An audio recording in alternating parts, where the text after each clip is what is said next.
To Wall Street now as investors unpack a fresh batch of economic data. The Dow climbed 664 points. The producer price index, which measures the rising costs of goods before they reach consumers, rose less than expected in September. But the upbeat news on inflation comes amid deepening worries about the U.S. economy. A new report shows this month consumer confidence hit its lowest point since April. Let's bring in CBS News MoneyWatch correspondent Kelly O'Grady. Kelly, great to be with you. Black Friday deals have already begun. We know that. Holiday shopping is just getting started. I'm getting all the shopping alerts on my phone. But what does all this data tell us about how most Americans are spending this year?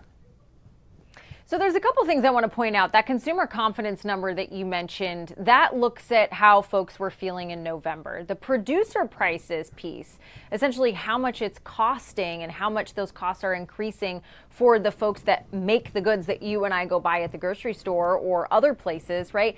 That is more of a September number. So they're sort of looking at two different snapshots in time. And that's part of the challenge that we're dealing with right now, that we are trying to understand of what's going on with the U.S. economy.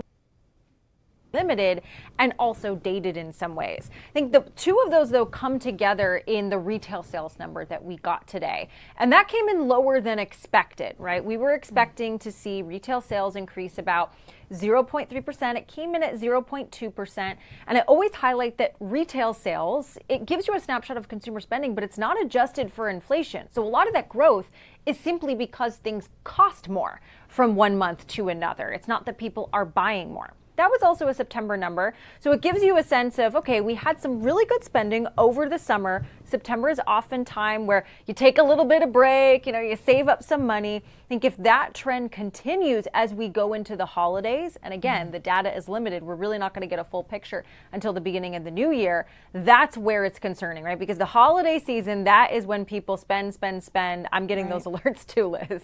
Yeah, and I'm just curious if there's any kind of predictions, Kelly. I mean, what are we expecting this holiday weekend? This is supposed to be the Super Bowl of spending, but we keep hearing that people are being more conscientious about their spending. What do you think is going to happen here?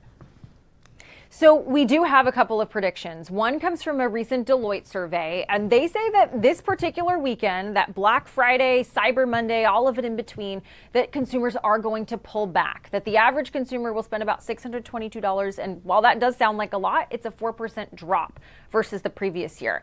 We have also heard from a number of other retailers or sort of, retail prediction reports that the whole holiday season, people will spend a little bit more. I think the really important thing is that spending is being driven by high income earners. So you have those that are doing well, that are feeling okay, putting the economy on their back, they're going out and spending, but folks on the lower end, they maybe aren't doing as much. They're maybe going into debt. They're trading down from other things and then just picking one or a few items on that wish list because, of course, Santa's coming, right? The holiday magic still has to happen. Yes. People like to do things this time of year, but it's really going to be in January when we see it all come together. Is it going to be less? Is it going to be more? And how much is put on credit card debt that people can't pay back?